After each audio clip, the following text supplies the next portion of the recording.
ॐ अज्ञानाञ्जनशलाकया चक्षुरुन्मिलितं येन तस्मै श्रीगुरवे नमः। नमो विष्णुपादाय कृष्णप्रेष्ठाय भूतले श्रीमते भक्तिवेदान्त स्वामिनिति नामिने। नमस्ते सारस्वते देवे गौरवाणी प्रचारिणे निर्विशेष शून्यवादी पाश्चात्य देशतारिणे। जय श्री कृष्ण चैतन्य प्रभु नित्यानंद श्री अद्वैत गदाधर श्रीवासदि गौर भक्त वृंद। हरे कृष्णा कृष्णा कृष्णा हरे हरे, हरे राम राम राम हरे हरे। हरे कृष्णा। तो बहुत बहुत धन्यवाद जिन भक्तों ने आज लॉगिन किया है। हम देखते हैं श्रीमद् भगवत गीता में श्री कृष्ण भगवान एकदम शुरुआत में 5वें श्लोक में ही कहते हैं कि नहीं कश्चित क्षणम अपि जातु तिष्ठति अकर्मकृत कार्यते ही अवश्य कर्म सर्वैर प्रकृतिर्जैर गुणै। इस श्लोक में श्री कृष्ण भगवान कहते हैं जो भी आत्मा अगर उसने भौतिक शरीर धारण किया है एक क्षण भी निष्क्रिय नहीं रह सकता। एक क्षण भी ऐसा नहीं होता है कि जब वो क्रिया विहीन होगा। और इस श्लोक का जो तात्पर्य है उसकी जो पहली पंक्ति है उसमें श्रील प्रभुपाद बहुत अच्छा एक वाक्य कहते हैं। पहली पंक्ति में लिखते हैं ये नहीं है कि आत्मा क्योंकि जड़ शरीर में उपस्थित है इसलिए क्रियाशील है। प्रभुपाद लिखते हैं आत्मा का स्वाभाविक गुण है क्रियाशील होना। इंग्लिश में इतनी सुंदर तरह से प्रभुपाद लिखते हैं it is not the nature of the conditioned soul but it is the nature of the soul itself to be active. इसका मतलब है प्रभुपाद जी हमको कह रहे हैं क्रियाशील होना या निष्क्रिय होना ये हमारे हाथ में नहीं है। इसके लिए हम निर्णय नहीं ले सकते। अगर कोई बोले कि मैं तो एक जगह पे स्थिर बैठा हूँ मैं तो क्रियाशील हुई नहीं, नहीं, लेकिन हमारे विचार तो हमेशा रहते हैं। अगर कोई बोले कि अरे प्रभु वो व्यक्ति देखो वो तो कोमा में है, उसका तो बाहरी तौर से भी कोई क्रिया नहीं दिख रही है और मन में विचार चल रहे हैं कि नहीं चल रहे हैं वो भी हमको पता नहीं। लेकिन हम सबको मालूम है कि कई बार अगर कोई कोमा में भी हो लेकिन कोई पास का व्यक्ति आके उसको कोई पुराने कोई विचार बोले पुरानी कोई यादें दे तो कभी कभी उसमें एक हलचल हो जाती है। इसका मतलब है क्रियाशील होना ये हमारे लिए बहुत ही स्वाभाविक है और क्रियाशील होने से हम कभी बच नहीं सकते हैं। अब केवल हमारे पास दो रास्ते हैं, भगवान के लिए क्रियाशील होना या भगवान के विरुद्ध क्रियाशील होना। तो दो ही है, एक तो कृष्ण है और एक माया है, एक धूप है और एक छाव है। धूप और छाव के बीच में और कोई तीसरा कोई नहीं है। तो जो भी भक्त जो भी लोग कभी बोलेंगे कि हम कृष्ण की सेवा में नहीं है लेकिन हम श्री कृष्ण भगवान के विरुद्ध भी नहीं है, हम अपना अपनी जिंदगी जी रहे हैं। अगर कोई सेवक स्वामी को ये बोले कि हम आपके विरुद्ध नहीं है लेकिन हम अपना एक स्वतंत्र जीवन जीना चाहते हैं तो वो क्या हो गया। सेवक जब स्वामी से स्वतंत्र जीवन जीने की इच्छा करता है मतलब स्वामी के विरुद्ध स्वामी के अपेक्षाओं के विरुद्ध जा रहा है तो इसलिए विरुद्ध ही है वो। इसलिए हमारे पास दो ही रास्ते हैं, तीसरा कोई रास्ता नहीं। कृष्ण की सेवा करो या कृष्ण के विरुद्ध जाओ। तो सबसे अच्छा रास्ता है कि श्री कृष्ण की सेवा में रहो। अभी उसी अध्याय में तीसरे अध्याय में श्लोक क्रमांक 30 है। उस श्लोक क्रमांक 30 में श्री कृष्ण भगवान और एक हमको बात कहते हैं मयि सर्वाणि कर्माणि सन्न्यस्य अध्यात्म चेतसा निराशीर्निर्ममो भूत्वा युध्यस्व विगत ज्वर।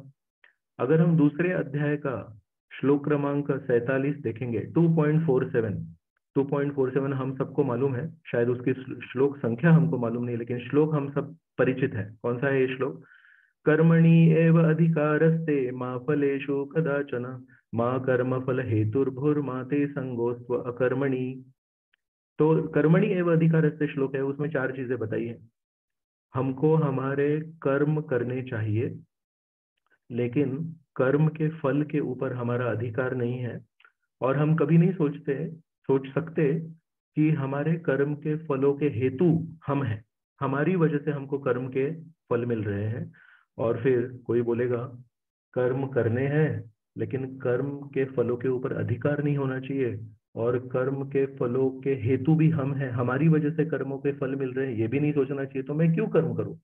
तो आखिरी भाग में श्री कृष्ण कहते हैं लेकिन हमको आलसी भी नहीं बनना है।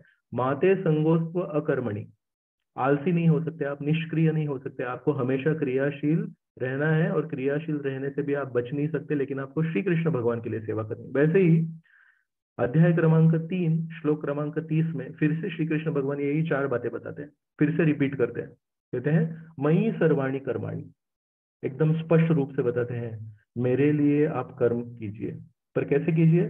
संन्यस्य अध्यात्म चेतसा, संन्यस्य ये जो वर्ड शब्द है, ये संन्यास शब्द से जुड़ा हुआ है। मतलब श्री कृष्ण भगवान कह रहे हैं एकदम विरक्त भावना में आपको कर्म करना है।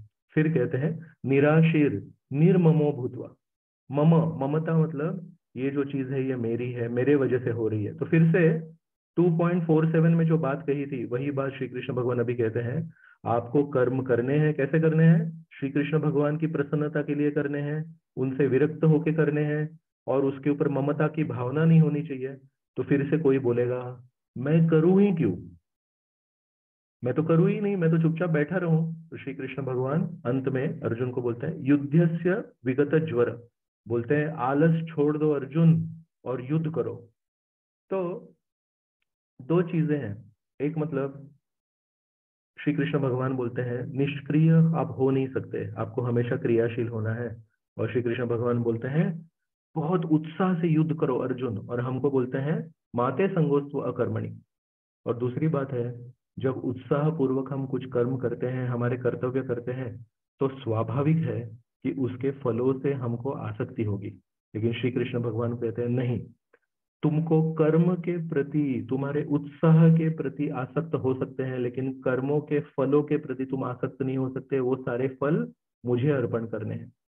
तो ये दो चीजें साथ में करना बहुत कठिन है, लेकिन अगर हमने श्री कृष्ण भगवान को प्रसन्न करने के लिए एक बार ऐसा प्रयत्न कर लिया, और हमने मन ही मन में सोच लिया बहुत कठिन है, जब मैं उत्साही रहता हूँ तो कर्म के फल भी मुझे चाहिए, और अगर आप बोले कि कर्म के फलों पे तुम्हारा अधिकार नहीं है, तुम छोड़ दो, तो मैं स्वाभाविक रूप से निरुत्साही हो जाता हूँ। लेकिन ये दो चीजें हैं, बहुत उत्साही रहना है, और हमारे उत्साह पूर्वक कर्म कर्तव्य करने के उपरांत उन फलों से पूरी तरह अनासक्त होना है। ये दो विरोधी चीजें हैं, ये दो विरोधी चीजों को अगर हम करेंगे, उसमें से श्री कृष्ण भगवान प्रसन्न होंगे। क्योंकि आज हमने आपको 2 श्लोक बता दिए गीता में जिनमें श्री कृष्ण भगवान ये बोले, तो इसके हम उदाहरण देखेंगे। पहला उदाहरण हम चर्चा करेंगे सुदामा ब्राह्मण का।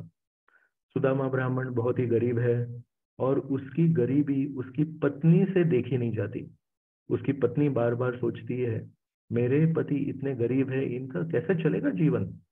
तो उनको कहती है देखो, बचपन में द्वारकाधीश आपके दोस्त रह चुके हैं, क्यों नहीं आप उनको जाके मिलते हैं।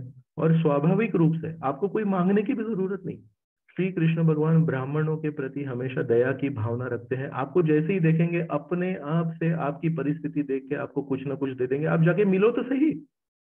और सुदामा ब्राह्मण सोचते हैं अगर दोस्ती में स्वार्थ आ गया, अगर दोस्ती में मतलब आ गया, तो वो दोस्ती रही ही नहीं, फिर तो वो बिजनेस हो गया। तो सुदामा ब्राह्मण सोच रहे हैं मैं द्वारकाधीश को दोस्त के रूप में रखना चाहता हूँ, उनसे कुछ मैं बिजनेस नहीं करना चाहता, इसलिए मैं नहीं जाऊंगा। लेकिन बार बार उनकी पत्नी बोलती है आप जाओ जाओ जाओ। तो एक दिन सुदामा ब्राह्मण सोचते हैं चलो एक काम करते हैं, हालांकि मेरी पत्नी कुछ मांगने के लिए मुझे भेज रही है, लेकिन मैं एक काम करता हूँ, मैं जाऊंगा भगवान के दर्शन के लिए। तो मन ही मन में सोचते हैं मैं द्वारकाधीश के पास जाऊंगा, उनसे कुछ मांगने के लिए नहीं जाऊंगा, उनका दर्शन पाने के लिए जाऊंगा, उसी में सारी शुभता है।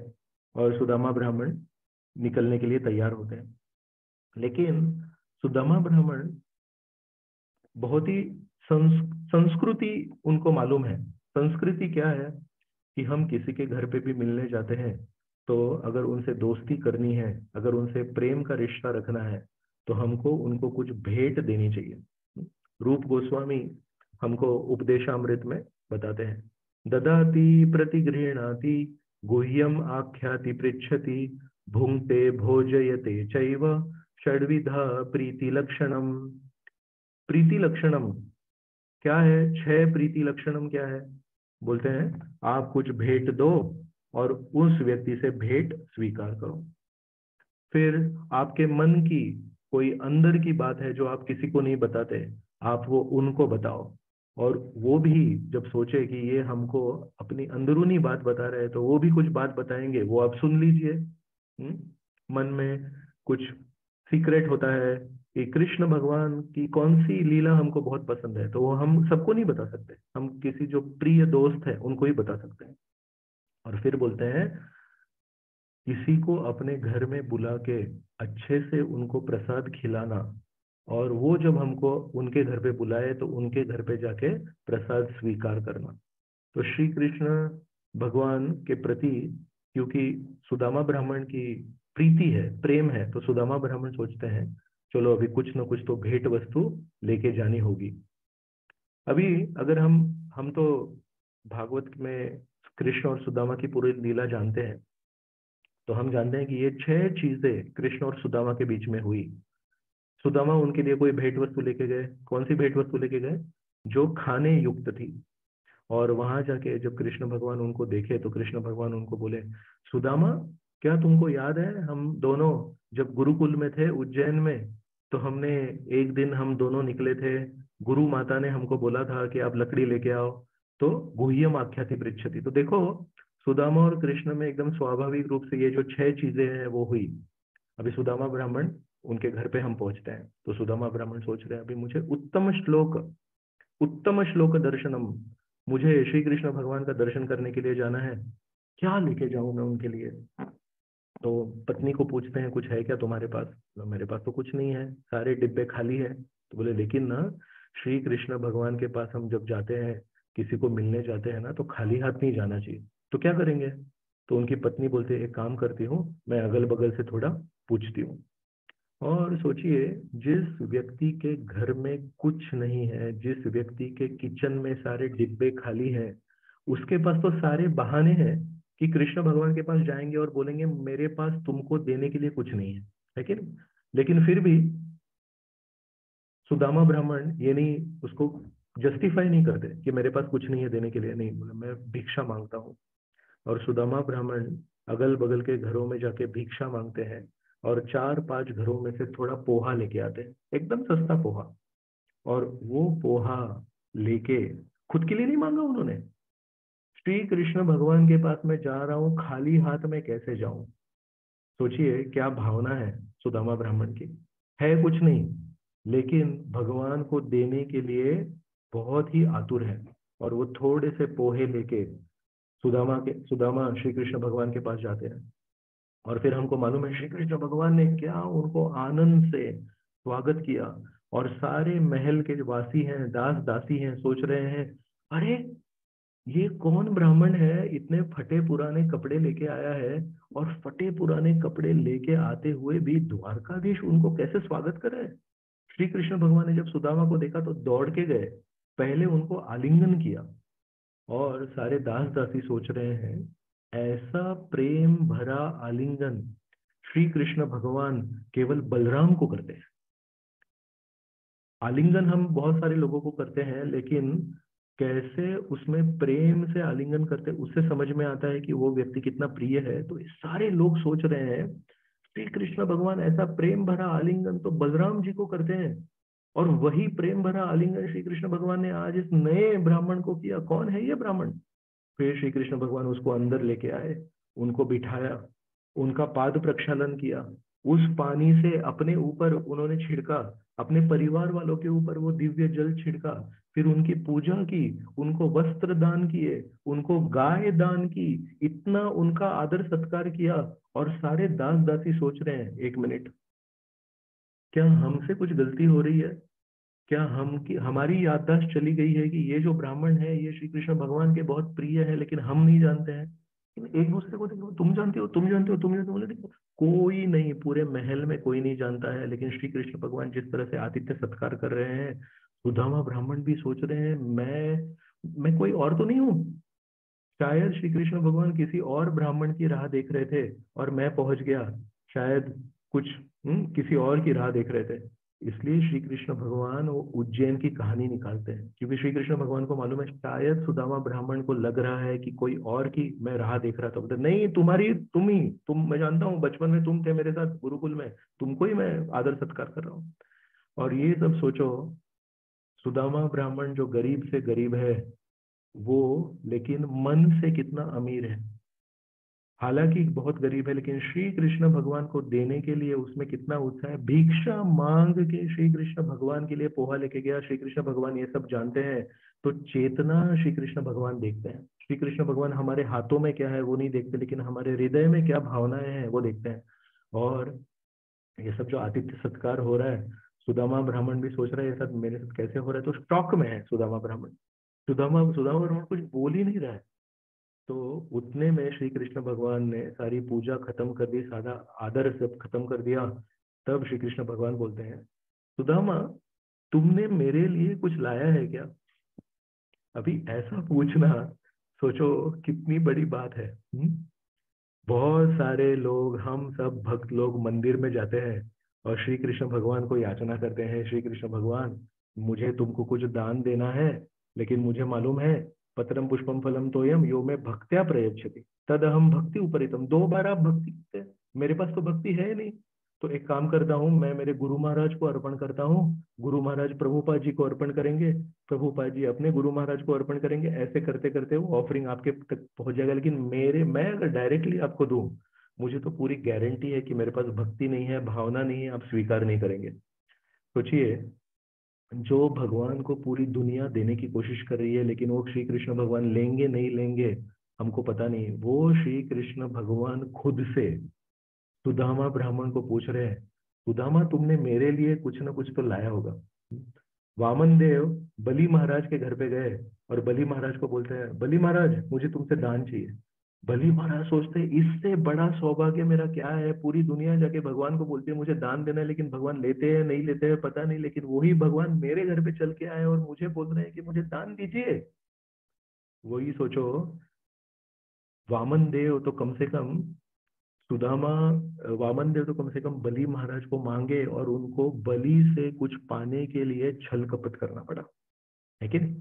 क्योंकि बलि महाराज उस परिस्थिति में एक असुर थे, और असुरों से कुछ दान लेना इतना आसान नहीं है, तो वामन देव को कुछ छल कपट करना पड़ा।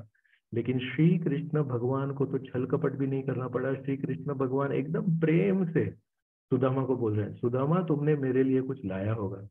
और सुदामा सोच रहा है मैं बोलूं नहीं बोलूं, ये महल, ये ऐश्वर्य, ये प्रेम, श्री कृष्ण भगवान इतना मुझे प्रेम दे रहे हैं, उनको सामने मैं क्या बोलूं, मेरे पास तो कुछ है ही नहीं, ना मेरे पास इतना प्रेम है, ना मेरे पास इतना ऐश्वर्य है, ना मेरे पास कुछ है।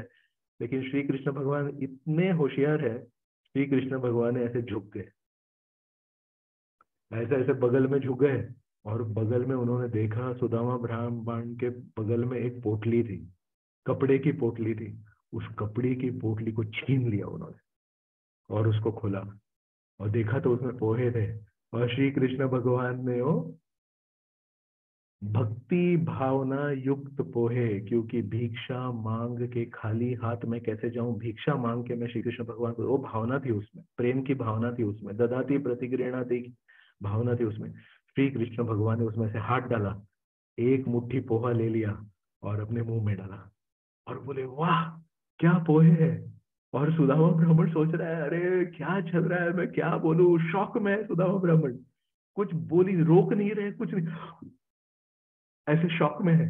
और श्री कृष्ण भगवान ने वो मुट्ठी भर पोहे खा के फिर से एक मुट्ठी उसमें डाली और उठाने ही वाले थे, उतने में रुक्मिणी देवी बगल में थी, रुक्मिणी देवी ने उनका हाथ पकड़ लिया, बोले नहीं स्वामी, अभी और एक मुट्ठी आप मत लेना। बोले क्यों? बोले देखो, आपने खुद से अपने भक्त से जब एक मुट्ठी पोहा जबरदस्ती लिया है, इसका मतलब है आप उससे कितना प्रेम करते हैं। सारे लोग देने की कोशिश करते हैं लेकिन आप लेते नहीं, लेते आपके ऊपर है, लेकिन आपने खुद ले लिया, मतलब इसके प्रतिसाद में मैंने इनको पूरे जग का सारा ऐश्वर्य पहले ही दे दिया है। लक्ष्मी देवी बोल रही है मैंने इनको सारा ऐश्वर्य पहले ही दे दिया है। हम दिवाली में लक्ष्मी पूजा करते हैं और लक्ष्मी देवी के चरण दबाते हैं, बोलते हैं लक्ष्मी देवी थोड़ी कृपा कर दो। लक्ष्मी देवी कितने सिक्के देगी हमको। लेकिन अगर श्री कृष्ण भगवान हमारे ऊपर खुश हो गए तो लक्ष्मी देवी बोलती है सुदामा ब्राह्मण को मैंने सारे ऐश्वर्य पहले ही दे दिए, अब मेरे पास देने के लिए कुछ बचा नहीं है। अगर दूसरी मुट्ठी आपने ले ली तो मुझे उनके देने के लिए मुझे हाथ में कटोरी लेनी पड़ेगी और मुझे भिक्षा मांगनी पड़ेगी। तो जब सुदामा ने श्री कृष्ण भगवान को देने के लिए कटोरी हाथ में ली भिक्षा मांगने के लिए, तो सोचो अभी उसका फल क्या हो गया। प्रेम से कटोरी हाथ में ली भिक्षा मांगने के लिए, तो अभी श्री कृष्ण भगवान की पत्नी स्वयं साक्षात लक्ष्मी बोल रही है कि अभी मेरे पास कुछ नहीं बचा, अभी मुझे कटोरी लेनी पड़ेगी। तो श्री कृष्ण भगवान को थोड़ी दया आ गई। श्री कृष्ण भगवान बोले ठीक है, मैं आपको अपहरण करके लेके आया महाराष्ट्र से। अभी आपसे मैं अगर भीख मंगवाऊंगा तो महाराष्ट्र के लोग मुझे बोलेंगे अरे क्या आप हमारी बिटिया को लेके गए, रानी बनाने लेके गए और फिर उनसे भीख मंगवा रहे हैं आप करके। तो श्री कृष्ण भगवान ने वो दूसरी मुट्ठी चावल नहीं लिया। तो देखो सुदामा ब्राह्मण के जीवन में हम देखते हैं एक तरफ उनके पास स्वामित्व की भावना नहीं है, उनके पास कुछ नहीं है, वो सोचते हैं कि मेरे पास तो कुछ नहीं है। लेकिन ये निराशीर निर्ममो भूतवा, ये जो भावना है उनके मन में, उनसे उस भावना से उनके जीवन में आलस्य नहीं आया। इससे उनके जीवन में निष्क्रियता नहीं आई, पूरे उत्साह से भिक्षा मांग के थोड़ा सा पोहा लेके चल के गए। उसके लिए भी बहाने नहीं ढूंढे, अरे मंदिर इतना दूर है चल के नहीं जा सकते, एक काम करते हैं केवल जन्माष्टमी के दिन हम मंदिर में जाएंगे, पूरे साल भर मंदिर नहीं जाएंगे हम लोग। तो एक तरफ जेब में कुछ नहीं और दूसरे तरफ श्री कृष्ण भगवान को देने के लिए पूरा उत्साह है उनके पास। ये दोनों चीजें जब साथ में आ जाती है तो श्री कृष्ण भगवान बहुत प्रसन्न हो जाते हैं। श्री कृष्ण भगवान क्या, श्री कृष्ण भगवान के भक्त भी प्रसन्न हो जाते हैं और लक्ष्मी देवी ने उनको सारे ऐश्वर्य दे दिए। लेकिन लक्ष्मी देवी के पास जो था तो लक्ष्मी देवी ने दिया, और श्री कृष्ण भगवान ने क्या दिया। श्री कृष्ण भगवान ने कुछ दिनों तक उनको अपने साथ में रखा और हर रोज उनकी सेवा करते थे। हर रोज उनके साथ में आके विचार विमर्श करते थे, कथा सुनाते थे और बार बार एक ही सवाल पूछते थे, सुदामा तुमको मेरे से कुछ चाहिए क्या, तुम कुछ मांगने के लिए आए क्या। और हर रोज सुदामा ब्राह्मण पूरी तरह शौक में रहते थे कि ये इतना प्रेम करते हैं, इतने पास में आके बैठते हैं और मैं तो इनको प्रेम भी नहीं करता, मैं क्या मांगू इनसे। तो देखिए श्री कृष्ण भगवान कैसे प्रसन्न हो गए। दूसरा उदाहरण आता है श्री चैतन्य चरितामृत में, एक शुक्लांबर ब्रह्मचारी है। जब श्री चैतन्य महाप्रभु गया में गए ईश्वर पुरी का श्राद्ध, अपने पिताजी का जगन्नाथ मिश्रा का श्राद्ध करने के लिए, तो जब लौटे वहां से, वहां ईश्वर पुरी को मिले और पहली बार जब कृष्ण प्रेम उनके हृदय में जागृत कर दिया ईश्वर पुरी ने, तो जब नवद्वीप में पहुंचे तो सबसे पहले किसके घर पे रुके, शुक्लांबर ब्रह्मचारी के घर पे रुके। और शुक्लांबर ब्रह्मचारी इतने अच्छे भक्त थे, शुक्लांबर ब्रह्मचारी के घर पे पहुंचे और बोले मुझे अभी ना कृष्ण चाहिए, कृष्ण चाहिए, कृष्ण कहाँ मिलेंगे करके। तो इतने इंपॉर्टेंट भक्त है शुक्लांबर ब्रह्मचारी। लेकिन शुक्लांबर ब्रह्मचारी इतने सिंपल थे, केवल पूरी जिंदगी में उन्होंने पूरा भोजन कभी नहीं लिया, महाप्रसाद कभी नहीं लिया, केवल चावल खाते थे। और कई बार ये जो चावल थे वो पके हुए भी नहीं थे, वो बिना पका हुआ कच्चा चावल का दाना खाते थे। एक बार श्री चैतन्य महाप्रभु ने देखा कि ये शुक्लांबर ब्रह्मचारी के पास में कोई पोटली है, जैसे सुदामा ब्राह्मण के पास पोटली थी वैसे शुक्लांबर ब्रह्मचारी के पास में पोटली थी, वो भी भिक्षा मांगते थे। श्री चैतन्य महाप्रभु उनके पास पहुंचे और जबरदस्ती से उनकी पोटली में उन्होंने हाथ डाला और वो हाथ में से मुट्ठी भर उन्होंने चावल लिया और अपने मुंह में डाला। वो पका हुआ नहीं था, अनकुक्ड राइस। और श्री चैतन्य महाप्रभु बोल रहे हैं शुक्लांबर ब्रह्मचारी को, इतना अच्छा प्रसाद आप रोज खा रहे हैं और आपने तो मुझे बताया ही नहीं। और शुक्लांबर ब्रह्मचारी पूरी तरह शॉक में है, मैं इसको क्या जवाब दूं। तो शुक्लांबर ब्रह्मचारी भी उनके पास मन ही मन में सोच रहे हैं श्री कृष्ण भगवान को देने के लिए मेरे पास तो अच्छा प्रसाद भी नहीं, और मैं तो भिक्षा मांग के जीता हूँ, मैं तो ब्रह्मचारी हूँ, तो मेरे पास ऐसे कोई धन दौलत भी नहीं, तो मैं क्या दूं। लेकिन ऐसे भावना में देखो, श्री कृष्ण श्री चैतन्य महाप्रभु उनके पास खींचे चले आए। और जैसे श्री कृष्ण भगवान ने सुदामा ब्राह्मण को पूछा, अरे सुदामा तुम्हारे पास कुछ है क्या, और खुद उनकी पोटली में से पोहे ले लिए, वैसे श्री चैतन्य महाप्रभु ने शुक्लांबर ब्रह्मचारी की पोटली में से बिना पके चावल के दाने लिए। हम अपने मंदिर में बहुत अच्छा पका हुआ, अच्छा एकदम चावल खिलाते हैं, लेकिन अगर उसमें प्रेम हो तो श्री कृष्ण भगवान शायद आपके घर पे आए और बिना पका हुआ चावल का दाना भी ले सकते हैं, लेकिन उसके लिए प्रेम होना चाहिए। अभी तीसरा उदाहरण मैं देता हूँ, बहुत ही सुंदर उदाहरण है। बंगाल में जो श्री चैतन्य महाप्रभु के भक्त थे, उसमें से एक भक्त था जिसका नाम था कालिदास। और ये कालिदास था, उसने सोच रखा था, देखो श्री कृष्ण भगवान की कृपा मिलना तो बहुत कठिन है। श्री कृष्ण भगवान तो बहुत उसमें ये लगाते हैं, कंडीशंस लगाते हैं, तुम्हारे पास ये है क्या, वो है क्या, भक्ति है क्या, शुद्धता है क्या। बाप रे बाप। एक काम करता हूँ मैं क्या करता हूँ, वैष्णवों की कृपा प्राप्त करने का कोशिश करता हूँ। वैष्णव बहुत जल्दी से प्रसन्न हो जाते हैं। तो हम सब जानते हैं, श्री कृष्ण भगवान जब कुछ स्वीकार करते हैं तो जो बच जाता है उसको बोलते हैं महाप्रसाद। और वो महाप्रसाद भक्त लेते हैं, और भक्त लेने के बाद में जो बच जाता है उसको कहते हैं महाप्रसाद, क्योंकि सोचो उस भक्त ने उसको लिया है। तो ये कालिदास ने सोचा था, मैं सारे वैष्णवों का महाप्रसाद लूंगा। उन्होंने जीवन में एक ठान ली। जैसे हम कुछ ठानते हैं ना, मैं गीता पढ़ूंगा, मैं भागवत पढ़ूंगा, मैं वृंदावन में जाऊंगा, मैं यात्रा करूंगा। वैसे कालिदास ने ठान लिया था, मैं बंगाल के सारे भक्तों का महा लिए बिना नहीं रहूंगा। और एकदम इंटेलिजेंटली किसी न किसी को कुछ महाप्रसाद खिलाते थे भगवान का, और वो जो बच जाता था वो खाते थे और बहुत खुश हो जाते थे, उसी में उनको संतुष्टि थी। ऐसा करके करके एक भक्त थे जिनका नाम था झड़ू ठाकुर। अब ये झड़ू ठाकुर थे, उनको पता चल गया कि अगर कालिदास ने मुझे कुछ महाप्रसाद दिया और वो महाप्रसाद अगर मैंने थोड़ा छोड़ दिया, तो ये जो कालिदास है उसको खाएगा। अभी कालिदास के लिए वो तो महाप्रसाद है, लेकिन झड़ू ठाकुर क्या उसको महा बोलेगा? झड़ू ठाकुर बोलेगा, अरे ये तो मेरा झूठा है, मेरा झूठा मैं किसी को कैसे दूं? तो कालिदास का और झड़ू ठाकुर का ये भी कंपटीशन चल रहा था। कालिदास सोच रहा था, इनको मैं कैसे कुछ खिलाऊं और इनका महा कैसे लूं। तो कुछ भी महाप्रसाद देते थे तो झड़ू ठाकुर पूरी तरह से उसको खा जाते थे। क्या करूं क्या करूं? ऐसी कोई चीज है क्या जो हम किसी को जब खिलाते हैं तो पूरी तरह से वो नहीं खा सकते? मैं अभी ना सबको चांस देता हूँ अनम्यूट करने के लिए, 1 मिनट।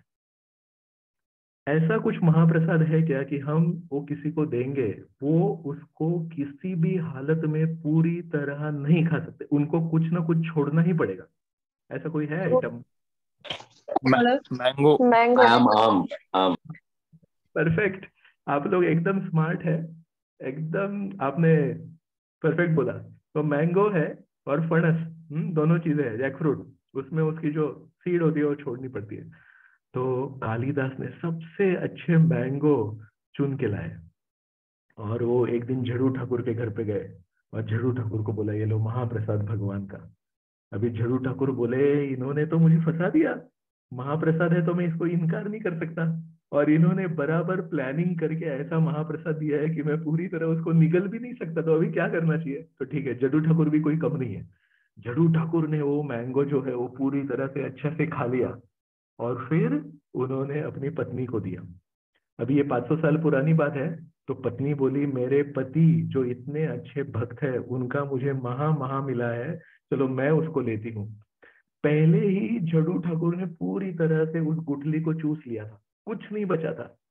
लेकिन उनकी पत्नी ने सोचा, ये कालिदास जो है वो शायद कुछ ना कुछ तरकीब करेंगे, तो कालिदास को देना नहीं है मेरे पति को, झड़ू ठाकुर को, तो चलो मैं ही मेरे वैष्णव पति का महा लेती हूँ।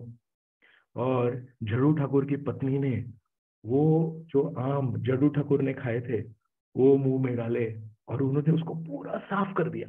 उसकी गुठली को पूरा चूस चूस के सब कुछ खत्म, अभी उसमें कुछ नहीं बचा। सोचो, दोनों ने जानबूझ के सोच समझ के पूरे आम को साफ कर दिया है।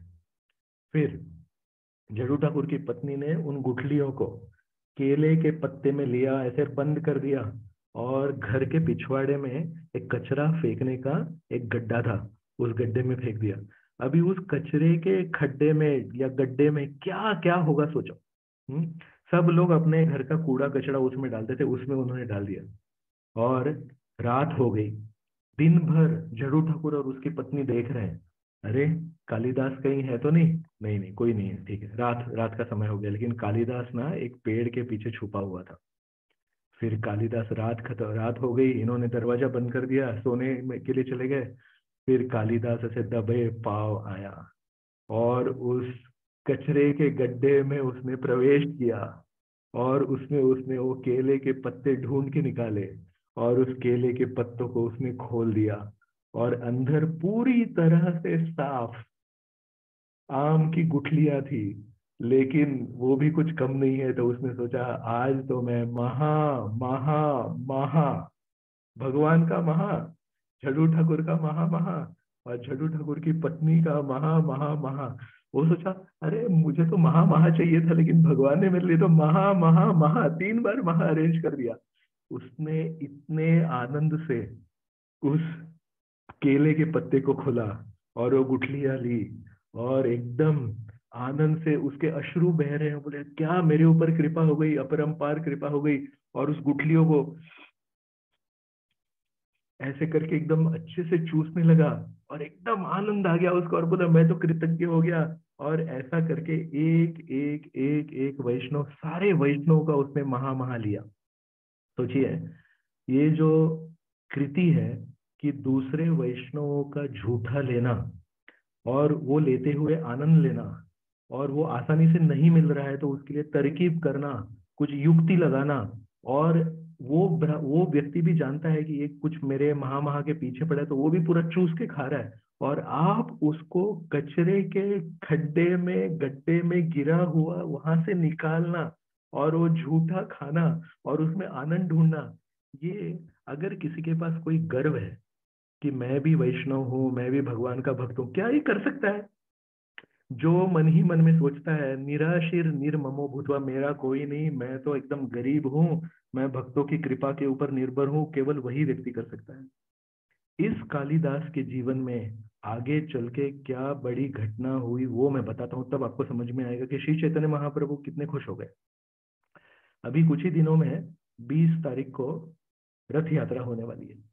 तो रथ यात्रा के एक दिन पूर्व श्री चैतन्य महाप्रभु और सारे भक्त गुंडीचा मंदिर में जाते थे और पूरे गुंडीचा मंदिर को मार्जन करते थे। एक ऐसे गुंडीचा मार्जन के समय जब श्री चैतन्य महाप्रभु उसको कपड़े से साफ कर रहे थे झुक के, तो जब कोई कपड़े से ऐसे साफ करता है तो उनके जो पैर हैं वो पीछे आते हैं ना। कालिदास ने क्या किया होगा सोचो। वही कालिदास, कालिदास ने थोड़ा पानी लिया। सब लोग देख रहे हैं कि ये कालिदास क्या कर रहा है। श्री चैतन्य महाप्रभु जगन्नाथ मंदिर में साफ सफाई कर रहे हैं और कालिदास पानी लेके आया और श्री चैतन्य महाप्रभु के चरणों पे ऐसे पानी डाला। और श्री चैतन्य महाप्रभु के चरणों के ऊपर पानी डाल के वो चरणामृत अपने हाथ में लिया और करके श्री चैतन्य महाप्रभु का चरणामृत पी गया। सारे लोग देख रहे, बाप रे, श्री चैतन्य महाप्रभु को अगर ये पता चल जाए कि तुमने श्री चैतन्य महाप्रभु का चरणामृत लिया, श्री चैतन्य महाप्रभु तो गुस्सा हो जाएंगे, बोलेंगे मूर्ख, ये चरणामृत तो भगवान का लिया जाता है, मनुष्य का लिया जाता है क्या? और तुम मेरा चरणामृत कैसे ले रहे हो, वो भी भगवान के मंदिर में, वो भी सारे लोगों के सामने। सोचो श्री चैतन्य महाप्रभु कितने चिढ़ जाते हैं। तो लोगों ने बोला ठीक है, कालिदास को एक बार श्री चैतन्य महाप्रभु ने छोड़ दिया, लेकिन कालिदास की भूख और प्यास इतनी आसानी से मिटने नहीं वाली थी। कालिदास ने और एक बार पानी लिया, फिर से सबके सामने मंदिर में श्री चैतन्य महाप्रभु भगवान की सेवा कर रहे हैं और श्री चैतन्य महाप्रभु के चरणों के ऊपर उन्होंने पानी डाला। और सब लोग देख रहे, हे राम, अभी इसकी तो हो गई, अभी छुट्टी हो गई। और फिर से उन्होंने उस चरणामृत को हाथ में लिया और करके पी गए। और सब लोग सोच रहे, कालिदास अभी अगर तूने यहाँ से नहीं भागा तो तेरी तो छुट्टी होने वाली है। लेकिन कालिदास भी कुछ कम नहीं था, कालिदास ने तीसरी बार पानी लिया और श्री चैतन्य महाप्रभु के चरणों में डाला। और वो चरणामृत फिर से तीसरी बार करके पी गया, किसी को दे नहीं रहा है, खुद ही पी रहा है 3 बार। और ये देख के श्री चैतन्य महाप्रभु पीछे मुड़े और श्री चैतन्य महाप्रभु बोलते हैं, कालिदास अब बस हो गया। इसका मतलब है श्री चैतन्य महाप्रभु ने 3 बार, जब कालिदास ने उनके चरणों के ऊपर पानी डाला था और चरणामृत दिया था, श्री चैतन्य महाप्रभु को मालूम है श्री चैतन्य महाप्रभु के सामने अगर कोई ऐसा करता। एक बार श्री चैतन्य महाप्रभु के सामने बोले, श्री कृष्ण चैतन्य, श्री कृष्ण चैतन्य। श्री चैतन्य महाप्रभु बोले, आप लोग ये क्या कर रहे हैं? हमको भगवान का नाम स्मरण करना चाहिए, भक्तों का नाम स्मरण नहीं करते हैं, साधारण मनुष्य का नाम स्मरण नहीं करते। तब श्रीवास पंडित और अद्वैत आचार्य थे। श्रीवास पंडित और अद्वैत आचार्य बोलते हैं, हाँ हमको सब मालूम है कौन भगवान है, श्री कृष्ण चैतन्य, श्री कृष्ण चैतन्य, श्री कृष्ण चैतन्य, ऐसा बोल रहे हैं। श्री चैतन्य महाप्रभु इतने चिढ़ गए, श्री चैतन्य महाप्रभु अपने रूम में, कमरे में चले गए और दरवाजा उन्होंने बंद कर दिया। मुझे मुझे आपसे बात नहीं करनी, आप लोग मेरी बात सुनते नहीं। सोचो, केवल नाम लेने से श्री कृष्ण चैतन्य, श्री चैतन्य महाप्रभु इतने गुस्सा हो जाते थे। वही श्री चैतन्य महाप्रभु का चरणामृत अगर कोई ले रहा है सारे भक्तों के समक्ष, श्री चैतन्य महाप्रभु कितने चिढ़ने वाले थे। लेकिन 3 बार कालिदास ने चरणामृत लिया, श्री चैतन्य महाप्रभु चिढ़े नहीं और श्री चैतन्य महाप्रभु ने उनको बोला, कालिदास अभी बहुत हो गया, अभी इसके आगे मत करना। और कालिदास को समझ में आ गया, इसके आगे करूंगा तो छुट्टी हो जाएगी, तो चुप बैठ गया हो। तो देखो, कालिदास खुद को एकदम दीनहीन समझ रहा है, बोल रहा है कि मेरे पास भगवान को देने के लिए कुछ नहीं है। लेकिन वैष्णवों का उच्चिष्ट, वैष्णवों का महा लेने के लिए उसने पूरा प्लान बनाया। इस वैष्णव का कैसे मिलेगा, इस वैष्णव का, जरूर ठाकुर का नहीं मिल रहा है तो उसने आम की गुठलियां दी, कैसे तैसे महा के बिना में नहीं हो सकता।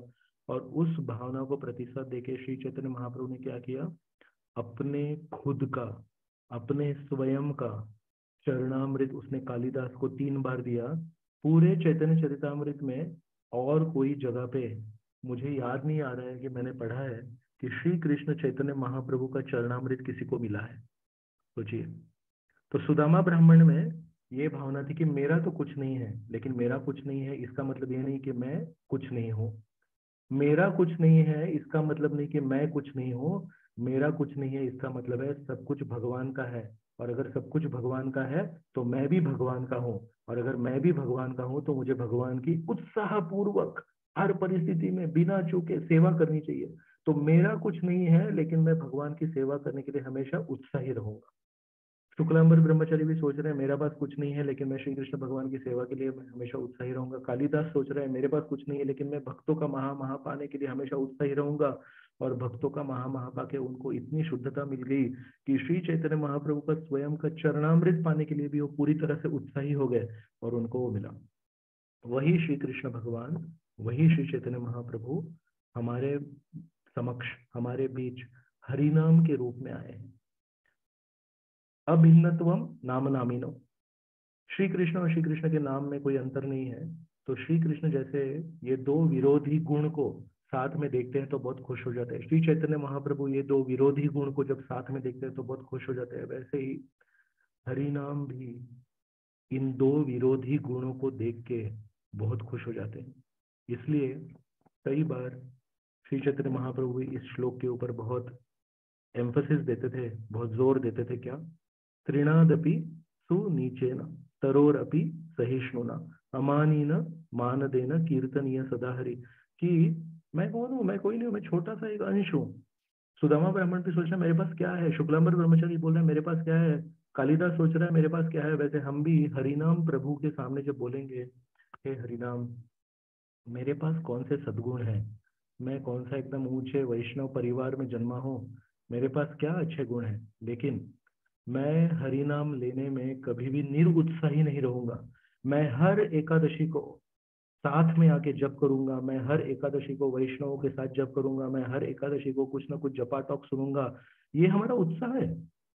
तो एक एकादशी से लेकर दूसरी एकादशी के बीच में जो दिन रहते हैं उस समय हमारा जपा कैसे होता है ये हम सबको मालूम है। उसमें कुछ दम नहीं है, उसमें कुछ शक्ति नहीं है, उसमें कुछ शुद्धता नहीं है। लेकिन मेरे पास कुछ नहीं है इसका मतलब ये नहीं कि मैं कुछ अभी प्रयत्न नहीं करूंगा। नहीं, मेरे पास कुछ नहीं है लेकिन मैं पूरा प्रयत्न करूंगा। क्यों? मुझे श्री कृष्ण की कृपा प्राप्त करनी है, मुझे प्रभुपाद की कृपा प्राप्त करनी है, मुझे श्री चैतन्य महाप्रभु की कृपा प्राप्त करनी है। और बैठे बैठे श्री चैतन्य महाप्रभु की कृपा प्राप्त नहीं होगी। उसके लिए सोचिए, रूप गोस्वामी, सनातन गोस्वामी, रघुनाथ दास गोस्वामी, रघुनाथ भट्ट गोस्वामी, ये सारे गोस्वामी क्या एक जगह पे बैठे थे? उन्होंने कितनी मेहनत की, श्री चैतन्य महाप्रभु ने उनको क्या क्या आज्ञा दी, वो सब आज्ञा पालन किया उन्होंने, तब जाके उनको श्री चैतन्य महाप्रभु का निजी संग मिला। इसलिए हमको भी दोनों ये विरोधी भावनाओं को साथ में रखना है। एक है मेरे पास कोई अच्छे गुण नहीं है इसलिए प्रीणादपि सुनीचेना, और मेरे पास अगर कोई अच्छे गुण नहीं है तो मैं थोड़ी सहनशीलता निर्मित करूँ अपने में, और अमानी न मान देना।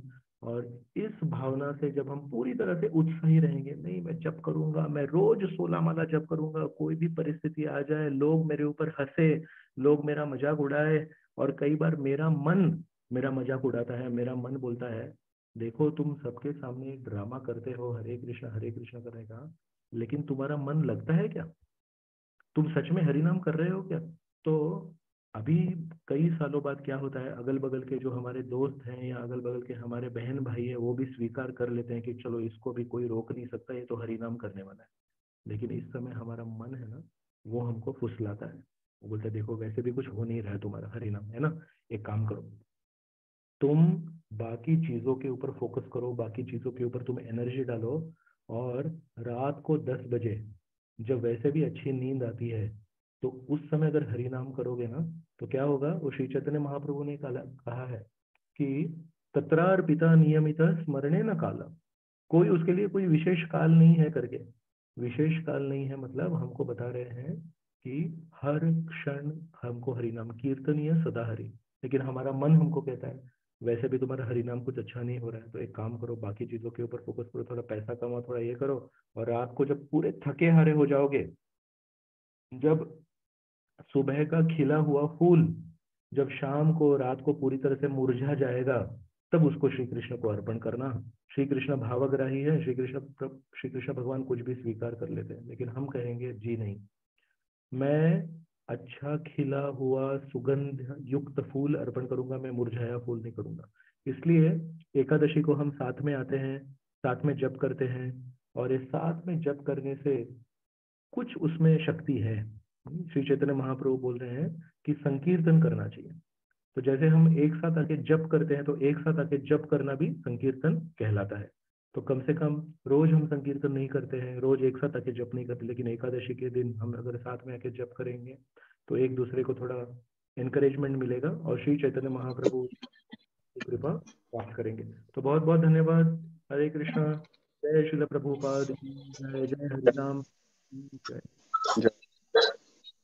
तो आप हाथ और